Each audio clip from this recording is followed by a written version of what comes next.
मी सुनील रमेश बडगुजर, जिल्हा परिषद प्राथमिक शाळा बुधवड, तालुका मुक्ताईनगर, जिल्हा जळगाव।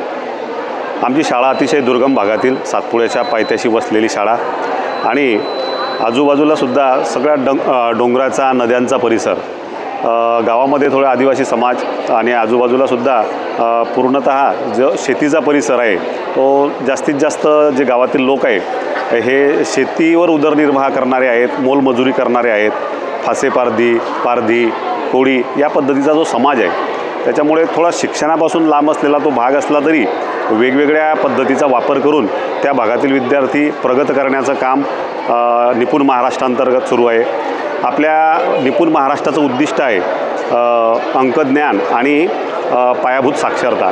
तर पायाभूत साक्षरतेमध्ये सर्वात महत्त्वाचा जो विषय आहे तो आहे वाचन। आणि मला सांगायला असं आनंद वाटेल की वाचन हे अतिशय कमी वेळेमध्ये आपण शिकवण्याचं मॉडेल या ठिकाणी तयार केलेलं आहे। ते मॉड्यूल अत्यंत प्रेरणादायी आहे, विद्यार्थ्यांना सुटसुटीत आहे आणि सर्वांना ते उपयुक्त होईल असं ते मॉड्यूल आहे।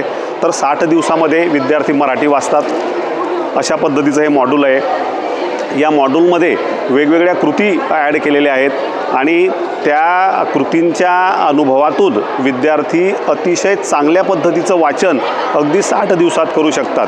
मग तो पहिलीचा विद्यार्थी असेल किंवा इतर कोणत्याही वर्गाचा विद्यार्थी असेल ज्याला मराठी वाचता येत नाही, या मॉड्यूलचा वापर करून तो अतिशय चांगल्या पद्धतीचं मराठी वाचन करू शकतो। बघा, आता याच्यामध्ये चित्रांचा आणि शब्दांचा वापर केलेला आहे।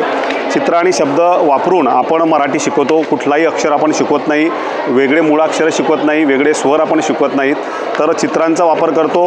काही ठराविक आपण शब्द घेतलेले आहे की त्या शब्दामध्ये सर्व मूळाक्षरं स्वर आणि व्यंजनं कव्हर होतील अशा प्रकारचे आपण त्याच्यामध्ये शब्द घेतलेले आहेत आणि विद्यार्थ्यांच्या फळ्यावरती कृती करून घेतलेल्या आहेत। जे आपण शब्द घेऊ आणि चित्र घेऊ त्या चित्रांचा आणि शब्दांचा क्रमाने वाचणं, उलट क्रमाने वाचणं या पद्धतीच्या कृती घेत जाऊन आपण जे चित्र आहेत ते शब्दांच्या वरचे चित्र अदलबदल करू।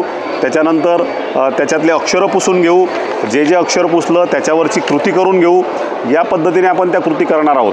म्हणजे ज्या शब्दातलं अक्षर पुसलं ते अक्षर विद्यार्थी त्या ठिकाणी फ्लॅश कार्डद्वारे शब्द कार्डद्वारे ते जोडतील आणि पुढे जातील। नंतर आपण त्या चित्रांना तेच अक्षरं जोडून घेणार आहोत। मग ज्यावेळेस त्यांचा 8 ते 15 दिवसाचा सराव होईल त्याला ते अक्षरं सहज त्याच्या मेमरीमध्ये ते साठवले जातील आणि तो विद्यार्थी ते अक्षरं सहज जोडेल, कारण त्याचा 8 ते 15 दिवसाचा सराव झालेला असेल। नंतर आपण वेगवेगळ्या 2 फळ्यांचा वापर वर्गात करणार आहोत किंवा घरीसुद्धा। तर या पद्धतीचे आपण ते चित्र चिटकून त्याचा वेगवेगळ्या पद्धतीने सराव घेणार आहोत। वर्गामध्ये सराव घेत असताना आपण त्याला वेगवेगळे चार्ट देऊन त्याच्यावर गोल करून घेणार आहोत या पद्धतीने। आणि जे मूळाक्षरांचा जो तक्ता असेल त्या तक्त्यामध्ये आपण त्या विद्यार्थ्यांकडून स्वतः गोल करून घेणार आहोत। गोल केल्यानंतर तो या पद्धतीचे जे सर्व मूळाक्षरं आहेत किंवा स्वर आहेत हे तो वाचन करेल, व्यवस्थितरित्या वाचन करेल। पुढे आपण कृती घेणार आहोत, मूळाक्षरांच्या कृती राहतील। त्यानंतर काही चार्ट बनवून घेऊ, त्या चार्टमध्ये सुद्धा आपण त्यांना ते शब्द जोडण्याचे सांगणार आहोत त्या चार्टमध्ये सुद्धा।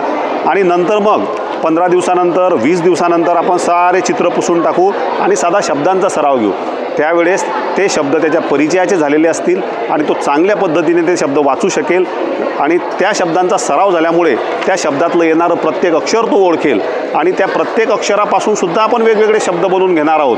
त्याच्यासाठीच आपण AIचा सुद्धा वापर केलेला आहे।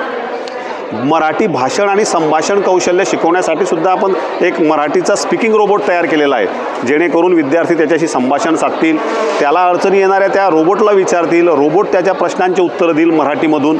अशा पद्धतीचं मॉड्यूल हे आपण तयार केलेलं आहे। त्याचबरोबर ह्या वेगवेगळ्या कृती या जर 15 ते 20 कृती जर करून घेतल्या वर्गामध्ये तर अतिशय चांगल्या पद्धतीचं त्याच्यामध्ये विद्यार्थ्याचा सराव होईल।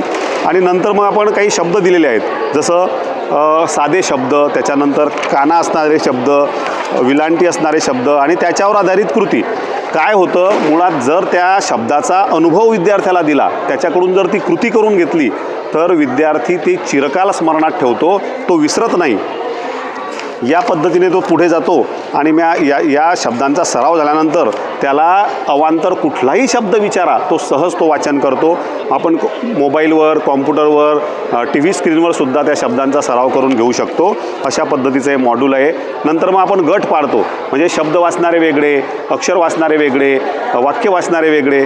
तर मग पुढे गेल्यानंतर आपण या पद्धतीचे त्याला तक्ते तयार करून देतो, असे चार्ट तयार करून देतो की जेणेकरून त्या चार्टमध्ये तो वेगवेगळ्या पद्धतीचे अक्षरं, त्याच्यानंतर साधे शब्द, उकाराचे शब्द, विलांटीचे शब्द, मात्राचे शब्द, ज्या त्या गटानुसार आपण हे वाटप करणार आहोत. अर्धचंद्र असलेले शब्द. आणि हे जे चार्ट आहेत हे गटानुसार आहेत, स्वरानुसार आहेत. संपूर्ण 14 खडीनुसार हे चार्ट तयार केलेले आहे की एकाच वर्गामध्ये अनेक विद्यार्थ्यांना एकाच वेळेस आपल्याला अध्यापनाला तो उपयोग होईल. या पद्धतीचे हे तक्ते आपण तयार करून घेतलेले आहे. जसं आता वाक्यवाचन तक्ता आहे, तर याच्यामध्ये 2 मात्रा आपण घेतलेल्या आहे. कौशिक, नौका, बग, कौमुदी, फौज, पहा. तर या तक्त्यावरून तो सहज 20 ते 25 वाक्य तो तयार करू शकतो. अशा प्रकारचे सर्व तक्ते हे 14 खडीचे आहेत. त्याच्यानंतर आपण शब्दलेखनासाठी सराव बुक तयार करून घेतले लेखनासाठीचे. त्याच्यानंतर निपुण भारत अभियानाअंतर्गत आपण सरावासाठी या पद्धतीचे विद्यार्थ्यांना छोटे छोटे बुक तयार करून घेतले की वर्गामध्ये त्याचा सराव करता येईल, त्याचं वाचन होईल. त्याच मॉड्यूलचा हा भाग आहे. आणि ज्यावेळेस तो पुढे पुढे जाईल त्यावेळेस तो पाठ वाचन म्हणजे उतारा वाचन, या उतारा वाचनाकडे जाईल. आणि उतारा वाचनाच्या या पुस्तिका आपण ज्या ज्या गटात देऊ त्या गटानुसार त्या विद्यार्थ्यांचा सराव होणार आहे. म्हणजे उतारा वाचनाचे उतारा वाचन करतील, शब्द वाचनाचे शब्द वाचन करतील. आणि सुरुवात जी असते तर या अक्षरांपासून आपण करत असतो, म्हणजे त्या अक्षरांपासून बनलेले अक्षरं. जसं कमळ असेल तर कमळ या शब्दापासून बनलेले बाकीचे अक्षरं, जसं मळ, कळ, दळ, या पद्धतीने आपण हे मॉड्यूल तयार केलेलं आहे.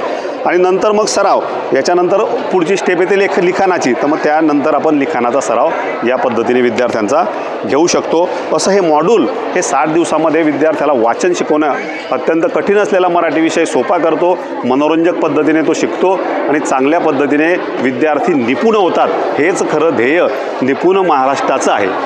खूप खूप धन्यवाद.